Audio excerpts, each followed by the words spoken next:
بسم اللہ الرحمن الرحیم۔ سوال یہ پوچھا گیا ہے کہ اگر کوئی شخص مکمل طور پر دوران نماز قیام پر قادر نہ ہو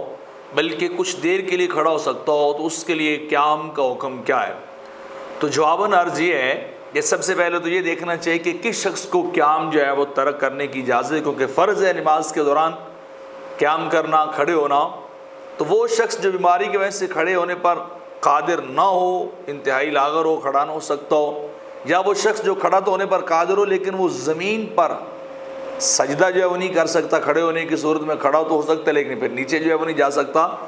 یا شخص جو ہے وہ قیام اور سجود کے ساتھ نماز پڑھنے کی صورت میں ایسے شخص کی بیماری میں اضافے کا خدشہ ہو، یا یہ کچھ انتہائی جو ہے وہ درد وغیرہ جو ہے وہ لاحق ہو جائے گا، تو ایسے شخص کے لیے حکم یہ ہے کہ وہ شخص قیام کو جو ہے وہ ترک کر سکتا ہے، بیٹھ کر کرسی پر یا زمین پر نیچے بیٹھ کر جو ہے وہ نماز پڑھ سکتا ہے، وہ اپنی نماز کو پورا کر سکتا ہے، اس کے لیے اتنی ساری جو اجازت دی گئی ہے۔ باقی رہا یہ مسئلہ کہ اگر کوئی شخص مکمل طور پر قادر نہیں ہے قیام پر، وہ تھوڑی دیر کے لیے کھڑا ہو سکتا ہے اور پھر اس کے بعد جو اسے تکلیف ہونے لگ جاتی ہے، تو اب وہ شخص کیا مکمل قیام کو ترک کرے یا کہ اتنی دیر وہ کھڑا رہے؟ تو اس کا جواب یہ کہ فتاوی شامی کے اندر اور تتارخانیہ کے اندر اس بات کو لکھا گیا ہے کہ جتنا اس کے لیے ممکن ہو کھڑا ہونا اتنی دیر وہ کھڑا رہے، اور جب اس کے لیے کھڑا ہونا ممکن نہ رہے، اس کے لیے تکلیف کا باعث بنے،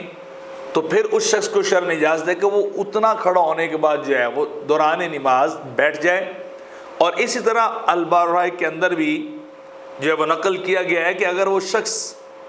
اتنا قادر ہے ولو قدر آیتن او تکبیرتن ثم یقعد، کہ وہ جتنا تھوڑا بھی کھڑا ہو سکتا ہے